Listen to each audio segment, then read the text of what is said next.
Good morning. So I am or have decided to just kind of get going and talking. And each morning, I am committed to being my best self. And in order to do that, I had to heal. And what's interesting is as I healed one area, another area showed up. It's almost like, removing the layers of an onion. There's another layer just below, just below, just below, just below. Similarly, when I set goals or things that I want to achieve, there's always just that thing, you're out of the box in this area, and then there's another box, and there's another box, and there's another box. So I decided this week that I was going to start rewatching The Matrix. And I don't know when that movie came out. It's been ages. I was very young, but in rewatching it, I can't even watch the movie beginning to end in one sitting, because at the age of 53, getting ready to turn 54, I realize how valid it actually is, right? And if you've heard me before talk about being Paul Revere or whatever, going out, letting you know, hey, the British are coming, or telling the slaves, we are now free, like we're really free, right? That is the equivalent of being, oh God, I can't even think of his name, Morpheus, telling Neo, like, don't try to unplug these people from the Matrix. They will kill you, because they are so committed. It is real to them. And that's kind of what over the years of my life, I've come to realize is that everything that I thought was real as I was younger and realized it wasn't as I got older. And I thought, okay, this is what's real. And so I operated. So if you can kind of think of life like levels, and they're called different things. Some people refer to them as different classes. I prefer to say different environments, different frequencies, because it's not so much about class, family structure, even though those tend to kind of all roll together. It really is about an energy frequency. And what's possible is that you can operate in I'm not talking about you. This is not about you. You're welcome to join in and hear, because I think there's something that we can all get from the truth, which the truth from each person's perspective is going to be their view. So if you can imagine that the truth just is, it is what it is. But we can only see so much of it based on the paradigms that are in our heads. So I'll refer to different things, but I think where I am now is, my life, everybody has a medium of exchange that's important to them, that thing that's important to them. For some people, it's money. For some people, it's family. Not to say they're mutually exclusive, but for some people, it's learning. Some people, it's career. Some people, it's religion or church. Some people, it's relationship, So everybody has that thing that drives them. And so based on whatever that thing is, and their beliefs around that thing, controls the truth that they can see or that they can perceive about that. Doesn't change what the truth is. It just is what they can perceive. And I was talking to someone the other day, and I was sharing a fact. Actually, this happened with a couple of different people, and I was sharing something that was factual, that was scientifically factual. And in both cases, they said, I don't agree. And these were two different people, two different, totally different topics, right? And I was sharing, it wasn't my opinion, it was a fact, a scientific fact that was shared by actually someone that I follow on YouTube. And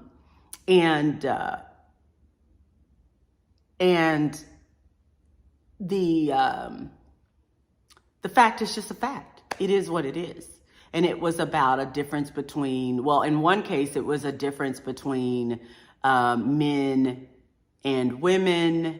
And then in another case, it was completely business related. So completely two totally different, things.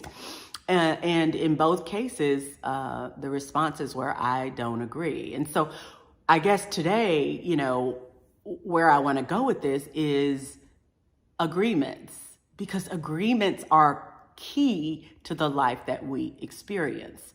And so if we start out like just looking at agreements, and I'm not going to pull, there's a book, and I've read so much, and my memory only holds so much, so I don't know. But I will look, and it's not the 4 agreements, which 4 agreements are great. Okay, so that is a great book to read, but that's not what this is. Agreements are basically, in most cases, social standards, social rules, social guidelines that we are given, right? So when we're born into this world, someone, usually, our parents, maybe a doctor, whatever, starts feeding us or giving us information about where we fit, what language we speak, what race we are, what gender we are. All of these things start to be fed to us based on these social rules. And so, but what we never realize, and 4 agreements does tap on, okay, so, and the truth goes across all these different places. Like you can, in almost any philosophical book, you're going to hit on some of these same things, and they may be called slightly different. But on agreements, these are these social rules that we are fed. And at the time when we're infants, when we're coming in, when we're 1, 2, 3, 4, 5, we are soaking in everything that we're given. Right? So if we're born in America where the predominant language is English, then we're learning English. And that is how we believe you communicate with other people. That is how you do it. If we're born in Spain, then we're learning social rules related to Spain. We're learning Spanish, and we believe that is how you communicate with other people. And I guess the point of that is that even though we think that is the truth, like how do you communicate with other people? It's by speaking English. We believe that is the truth, but that is not the truth. That is just a social agreement in the United States. It could have been Spanish, could have been French, could have been whatever. It's a social agreement. Now, I'm not saying that there's anything wrong with the social agreements. Simple ones like that, the language we speak, race, gender, some of those, it's an agree. You have to agree with it. And so what we're seeing now is that as this time moves forward, and we have people who are actually thinking,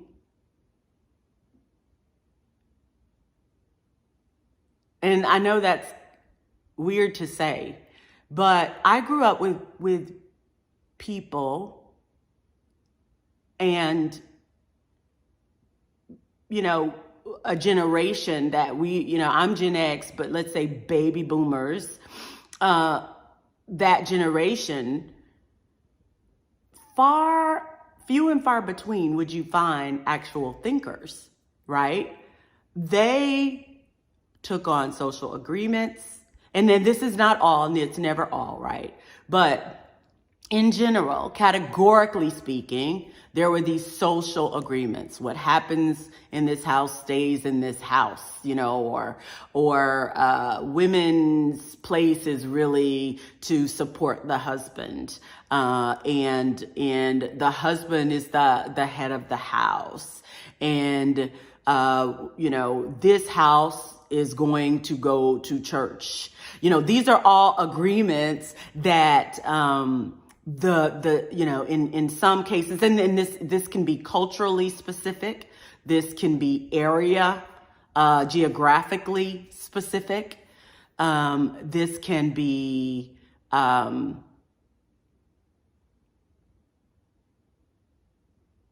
community specific, okay? But these agreements are accepted, or were widely accepted and still are, by that generation, and somewhat enforced on the children that followed, right? So this is the way it is. It just is. And so what happened is, when you look at those generations, they confused often what happened. And I don't want to say they and us, and I really want to stay away from that. So I'm trying to be very careful with my words. Although, I'm not really good at that. So I apologize in advance, but I'm trying to be very careful with my words.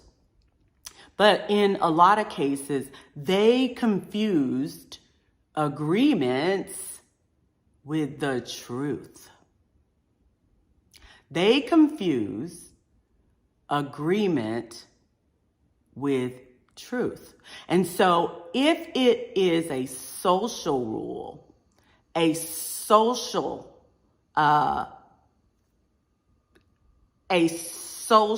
dynamic, it was assumed to be truth, okay? And to kind of bring it home, I think that part of why you see a lot of rules that seem to conflict one another. So for instance, I remember growing up, you see households where we are a Christian household. In this household, we go to church. Children are punished if they don't go to church, if they don't do this, if they don't do that, but dad doesn't go to church. How is that? If dad's the head of the house, according to the church. How is that? And so things like that, I would always just kind of question. And being very, very active and from young age, plugged into the church, I could never quite understand how you have pastors that are supposedly in support of family agreement, right? Because family is also an agreement. Family is an agreement. And that's why over time you start to realize that family, the people that, we call family now, are more chosen family. Yes, we do have biological family, but it becomes a chosen group who you share frequency, energy with, and you share agreements with. But historically, family was family until you weren't. And what's interesting about that is those agreements would often override family. And so though if we were to ask that question, they'd say, of someone, and let me give you an example. I'm going to give you a real example that just popped. Thank you, God, that just popped in my head. So, someone very near and dear to me, was getting married. My niece was getting married. Love her to death. and planned, was proposed, planned the wedding over a year, forward. And, and they were doing it themselves in their 30s and paying for it themselves. So they're trying to manage like how all this will work and whatever. And like I said, we come from a family that's super plugged into church, and has always been. And so she was and super active and is and super active. And at her specific church, I'm not going to speak to the details behind because I don't know. But from my understanding, the pastor offered, for her to have her wedding at the church. And she began planning and having everything set up for that. And the week of her wedding, literally 7 days, 8 days before her wedding, another member, now she's been a member of this church and active in this church for over 30 years, right? So she's been like plugged in from I'm going to Sunday school every day as a child all the way to I'm helping with the kids and I'm teaching dance and I'm doing all of this. And 8 days before her wedding, within that period of time, a member who had joined the church 10 years before, or 5 years or whatever it was, I have no idea because I stopped going to that church years ago, right? But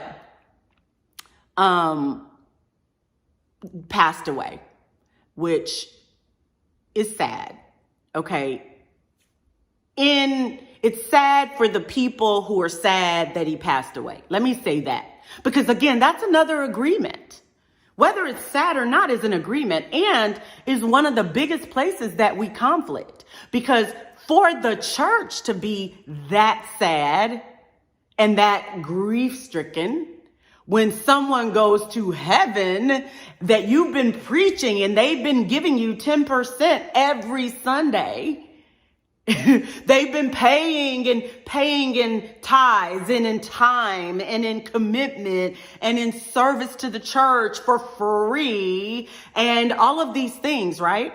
And I'm saying service to the church, not service to God. And I'm saying that specific because that's what I believe it is, okay? So service to the church for free, okay? So they've done this entire time. So if anybody should make it into the gates of heaven, it would be that person.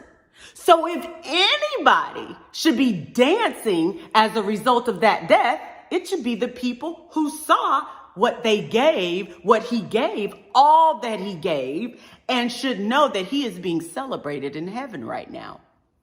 But that's not always the case. Sometimes they are the most. So let me give you an example. Here we go. Back to that. So that this person died. So there was this whole, social media frenzy of sadness and all of that. It was determined that, we need to have his funeral on the day of her wedding.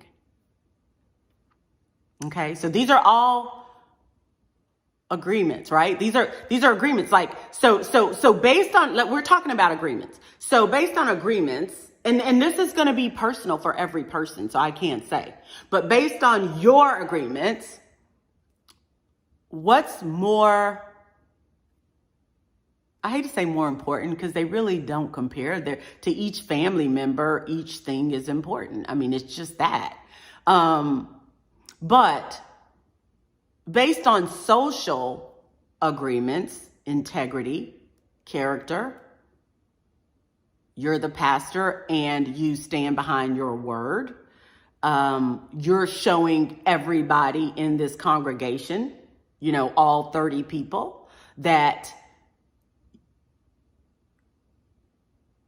your word means something and that you can't be swayed by this world that you're up preaching against all the time, which is media, fame, money, growth, the big churches, like literally, this is an opportunity to take a stand and just say, hey, you know what? Saturday, we have a wedding happening at our church. So we can't do it Saturday. But what we can do is we could do it Friday, or we could do it Sunday, or we could do it Thursday, or we could do it Monday.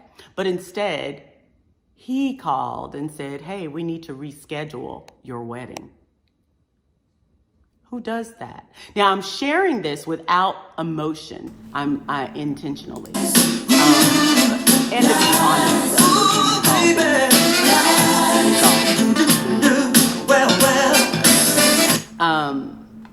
and so, yeah, that's what happened. To me, that's unheard of. And to me, that's out of integrity, out of agreement. It just doesn't feel right. But here's the point that I want to make about it with the story. Because how would you, if you're married, how would you feel if any place, if it wasn't the church, if it wasn't the pastor, but let's say there are beautiful, where we ended up having the wedding was a beautiful facility called Nacations. Thank you.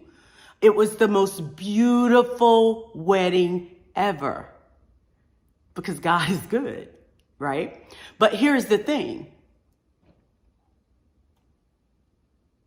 If that had been Nacations that called 8 days before your wedding and said, can you move your wedding? We need to have a funeral. You would have called the news. That would have been, they would not be able to get a wedding booked from now until forever after that. That would have been the end. Not the church. Not the church. So isn't it interesting how we hold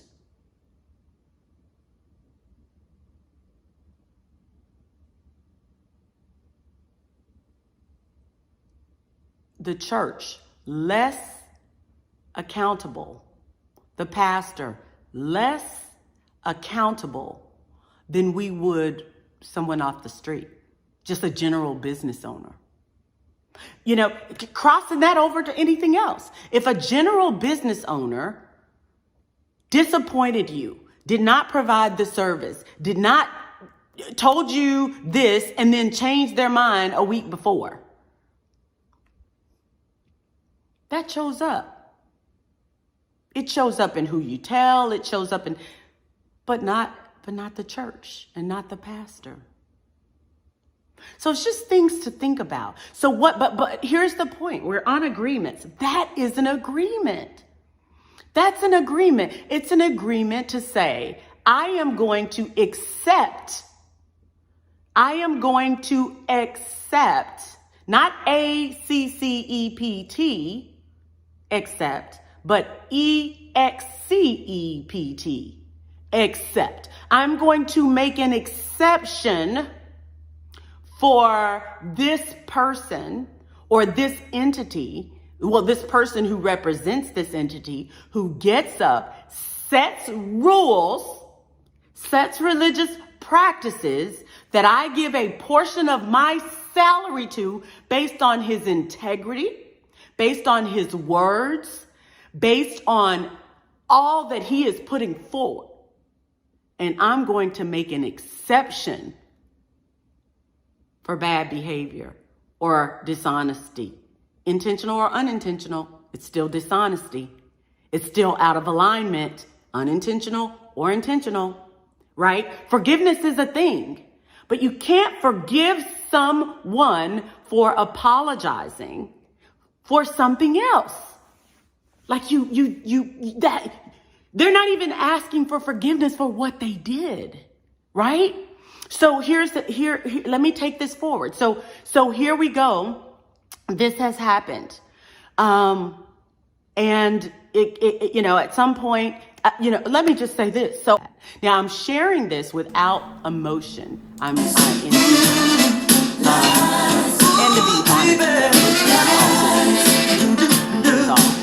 honest,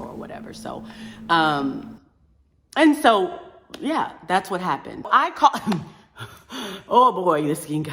But okay, so I call a family member who is an elder male in our family.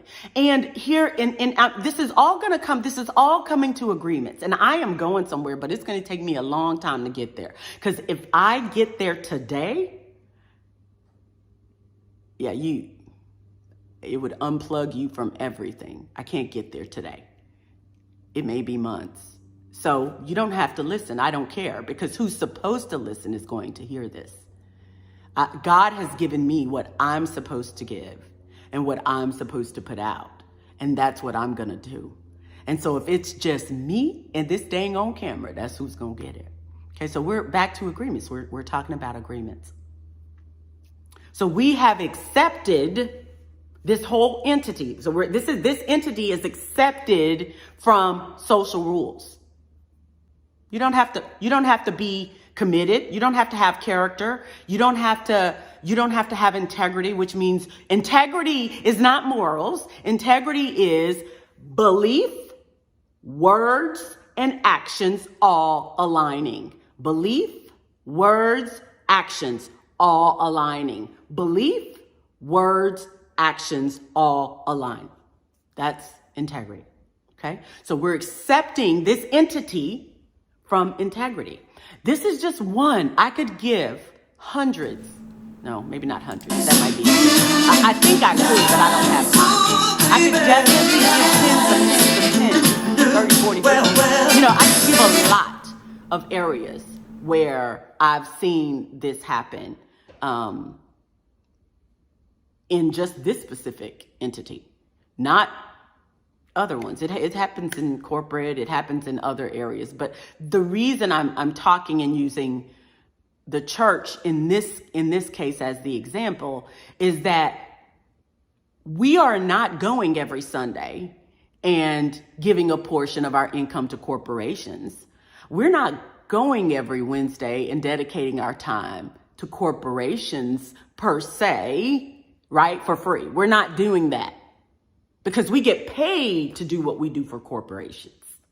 But there are two entities that exist where with churches, we are paying them to go and give our time free. So we're paying them with money and tithes. We're paying them with time and effort. We're paying them with our words, our belief. We are exchanging, in some cases, our life, our experience. We are exchanging that for heaven, I guess. Everybody has their own reasons. I can't explain that, because to me, my relationship with God is one-on-one. So I don't have to exchange my life for that. We're not going there. See, I told you, if I go too deep, right, too fast, I'm going to lose you all. So I'm not going to do that. We're just going to stay right on the top. So on this issue, an apology was made and said, I just can't do it. It's a lot. I forget. Whatever is said. And so someone got up and prayed and said, hey, we've got to pray for our pastor because our pastor is taking on too much. He's trying to do too much for too many people and he just can't. And so we need to pray for him. Not let's pray for this new couple who's getting ready to start their life, who have committed their life to this entity this whole time, has been a member of this church and serviced this church before the pastor became pastor, when he was not even heard of in this church. Right? Do you see how, this is a level of brainwashing that is scary for me. And I'm seeing it in so many places, but this is the scariest place because you're literally exchanging your life for this. Now, all that to be said, I am a believer, and I do know that whatever you do in integrity, good faith, and in belief will come forth. God will bless that. You will be fine. I'm not worried about the people who are following this, right? Unknowingly. But those that are participating knowingly. So, my dad's passed away, my granddad's passed away, but is the patriarch, the top patriarch in our family. And I, ask him, hey, do you agree with this? Like, how are you're the chairman of the deacon board. Have you even discussed this to see, like, with the pastor? Like, he is asking her to move her wedding and to do it on a whole different day, if possible. Now, she had people come in from different states for this event who were already here because they came ahead of time. These are family members. When you have something like that, you plan a week. I want to be here for the rehearsal dinner. I want to be here for this. So this is already in plans. So she said, I can't move it to a different day. And then he said, and he said, well, can you move it to later that day? She said, yeah. But the feeling of that is after a funeral. If you on here, I want you right now, if you are watching this and you've had a wedding, I just want you to go in the comments and tell me what you would have done or how. Go in the comments and tell me how you would have handled that. Would you have had your, because it doesn't matter. Like, there is no wrong or right. And that's one thing I want to say about everything. There's no wrong or right. It's mine. I perceive it based on my opinion. Doesn't make it wrong or right? I'm just sharing it. It's conversation. But I do want you to think, because part of the problem is that people no longer think.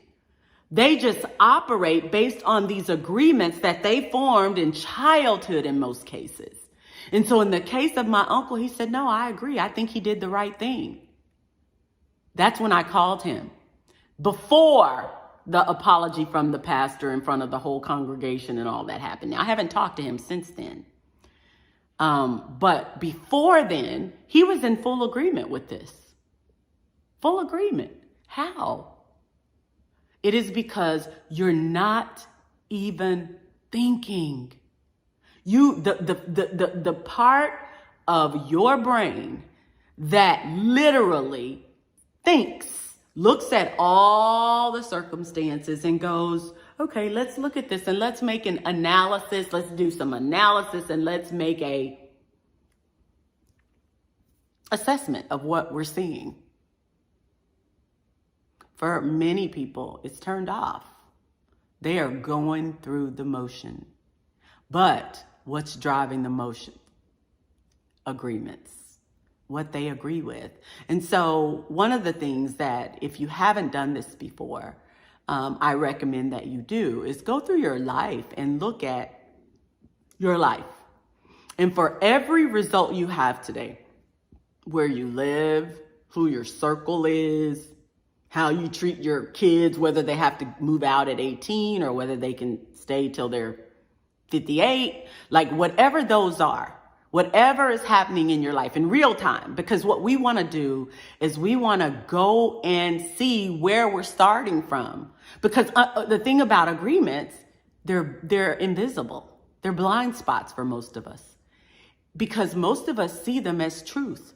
We never consider that these are not true. We just see them as truth. It's just truth. If the pastor says that it's coming from God, that's just truth. Based on those who have commingled their agreements with the truth. In some cases, there's no truth at all in the agreement. Okay, so let me say that a better way. They've commingled, they've enmeshed their agreement and mislabeled them as the truth. And in order to heal,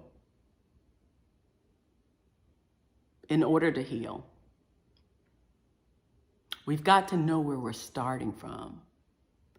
And we've got to understand the truth that we're operating from. And so with that said, I think we've taken enough time. There is an assignment I'd like you to do. Well, first off, if you like this video, I'd like you to click through and the like button, subscribe if you're not already subscribed, set the little alarm so that you're notified when a new video goes up. And what I commit to you is to share what I believe is the truth.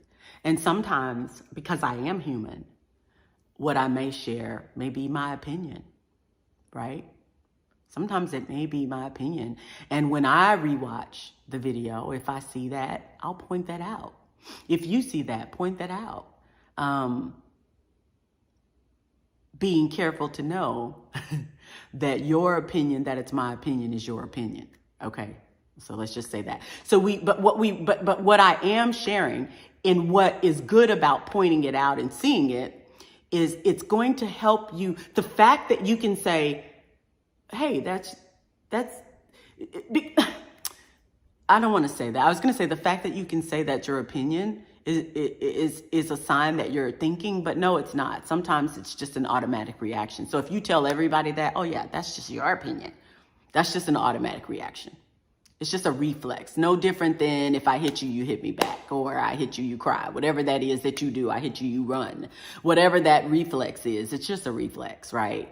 But I'm talking about someone who's really thinking on this, okay? And so let's right now, we're just gonna make a list of the agreements. As a matter of fact, down in the comments, list some of the agreements that you recognize. I'll share some of mine, and I will, I have a journal, and I need to go pull some of those old journals out and talk about them. But the agreement that women should, have their hair done.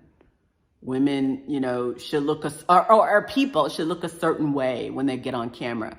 As a matter of fact, if you look, I got up this morning and I thought, okay, I'm just going to fluff my weave and brush my hair down and whatever. But I didn't put any gel and all the stuff on the sides. Well, and I was fixing to, and I was going to put my lashes on, and I went in there to do it. And I realized in that 5 minutes that I go to do that, I will change my mind. And this has happened for the last 30, 60 days.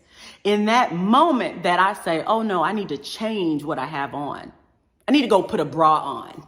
I need to go, whatever that thing is, that is what stops me from moving forward. Because by the time I go do that, the phone rings, and then I realize, oh, I got to go do this. And if I go in that office, it's over. It's over. I'm not coming back out to do a video. It's over. And so that little bit of window is where distraction can creep in and completely detour me from the goal. And so right now I'm committed to not do that. So you guys will have to see me in my nakedness, because I'm not, if I have all that on from last night or from this morning because I had a meeting or whatever, or I'm doing an afternoon session, then I'll have it on. But if I don't, I don't. It is what it is. So we'll keep talking about different things, because I want freedom. I want freedom. And there is no place that you can find freedom. No place if you don't find it here. There's no place. It doesn't exist for you if you can't get it here. And if you're operating in a matrix of agreements which are things, lies in most cases. They're lies, or I hate to call them lies, but most of them are. But I hate to call them that, because when you use words like that, it puts people automatically on a defensive. So let me think of a better word, and there'll be a whole nother video on words. But let me think of a better word than lie. Story. So these are stories that you were told, that you believed. So when that story and your belief come together, you are now in agreement. And that agreement is what's ruling your life. Everything you have is because of that agreement. Everything you are is because of that agreement, or those agreements. There's millions of them, millions. And they're blind to you. They're invisible to you. You can't see it because you think they are the truth.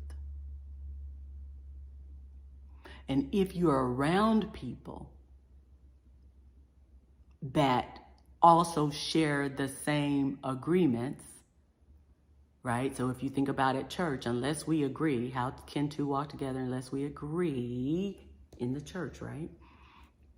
These are people who share the same agreement. So the more people who share that same agreement, even if it's a lie, even if it's a story, even if it is, I'll give you one, because I know when I say that, a lot of people are inhaling about to die, because they're like, is she saying God is lying? No, you ain't talking to God. Be clear. And if you're saying that, and if you're saying the Bible is lying, she's saying the Bible is lying. She's blasphemous. She's saying, if you go there, that is an agreement.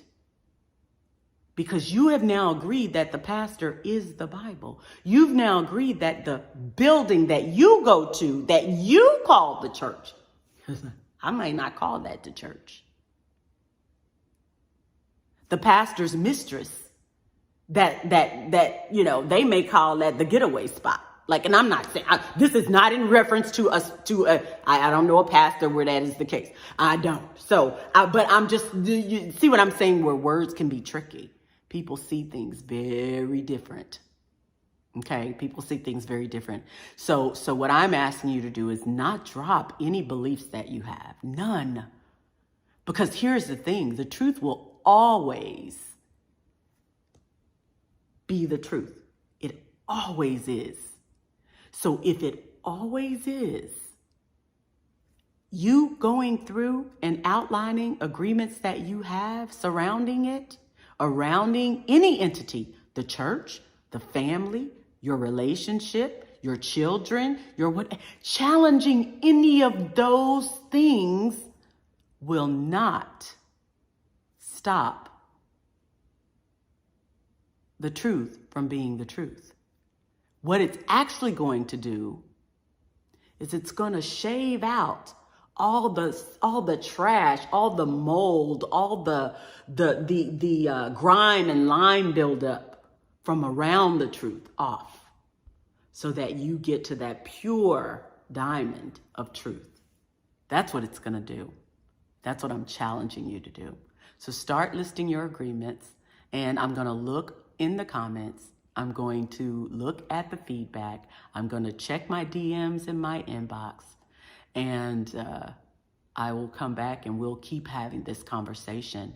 If you like the conversation, again, tap the like key,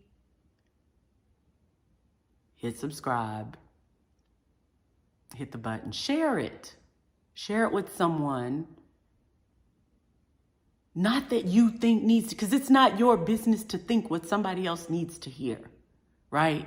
Share it with someone that you love and you trust and who challenges you, okay?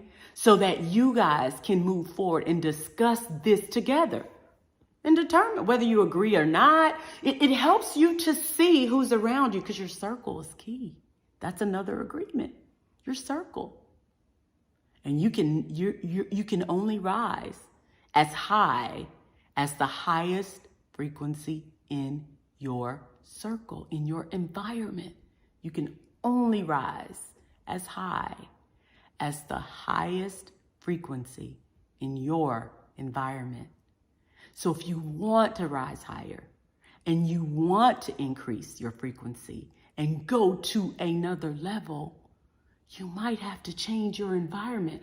Well, how do you know who in that environment needs to be changed? It's by sharing these conversations and seeing what that feedback is. Are we in agreement? I'm willing to think. I'm really willing to think and challenge my beliefs so that I can get to the truth. And if that is my belief, then it's just going to reinforce my belief. It's going to reinforce and renew and reinvigorate. But when someone, anybody, whether it's me or anybody, at work, anybody tells you, don't challenge me, don't challenge my belief, don't challenge what I'm teaching you, don't challenge what I'm saying to you, don't challenge my perception, run. Because the truth never has a problem being challenged, ever. So with that being said, that is the final thing for today. I keep saying that and it's hard for me to cut it off. I don't want to leave you guys. I love you. And in this space, I feel your love. I feel my love for you. I feel the connection that we all are in this universe. I feel it. And so I don't want to, that keeps me here. I don't want to disconnect from it. But I gotta go. All right. Love you guys. Talk soon.